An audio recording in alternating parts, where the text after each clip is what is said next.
everybody, and thank you for coming to my blog, terryscookbook.com. I hope everybody's doing well, that you're healthy. I know that some of you are going stir crazy. I started this blog because, as you probably read, I am a chef by trade, and I usually have a lot of people call me during the holidays about prime ribs, turkeys, things like that, how to make a gravy. But mostly all my phone calls this time have been about help. I'm at home. I have my kids, and they're used to going and picking up something before soccer practice or after soccer practice, or during summer vacations the kids go out. They're not, necessarily stuck at home all the time, and our pocketbooks are getting a little bit compromised now. So later on I will give you the recipes that some of you are asking for, a little more in depth.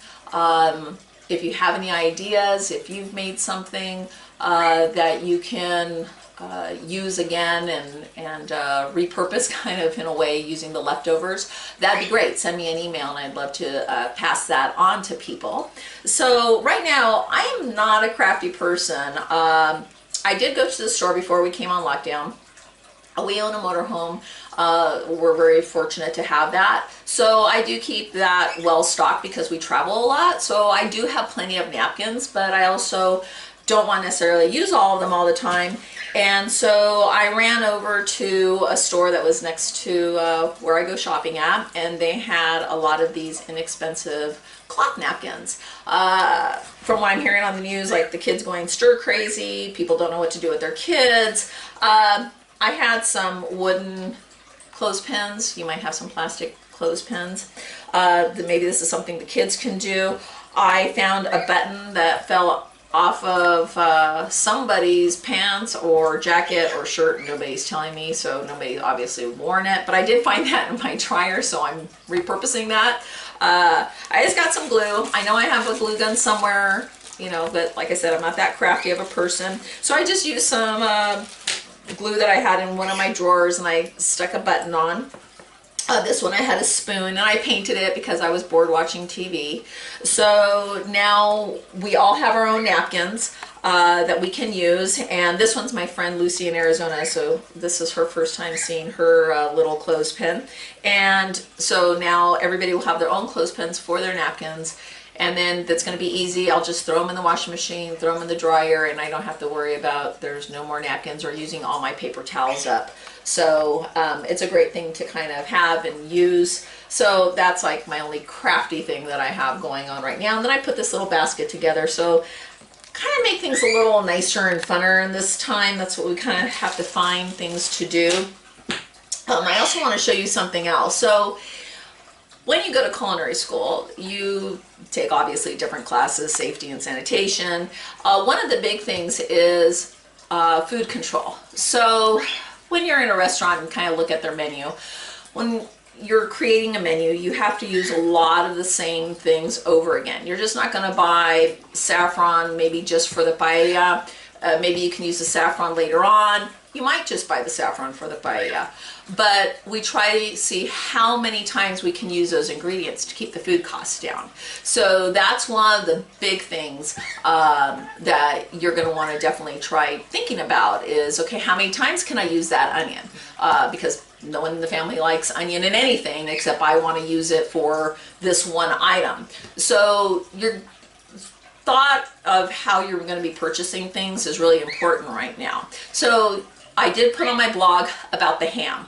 I found tons of large hams sitting there, and no one was buying them, and all the other shelves were empty with the bacon and the deli meat. So I did show on my blog that me buying a $25 ham worked out a lot better, and I just kind of cut it up, broke it down. Don't need to be a meat cutter to do that.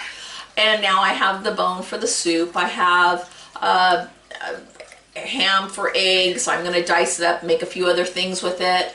So definitely kind of think about your spending, and especially because I know a lot of us are without jobs now. So we need to make things stretch, and how we're going to do that. And the kids being at home with their hollow legs, we need to keep them full. So and keep them from wanting to munch 24 hours a day because they're growing and they're stuck in the house. Another thing is that your front and back door are probably going to be not used as much because nobody's going out, but the door that's going to be opened the most is going to be your refrigerator door.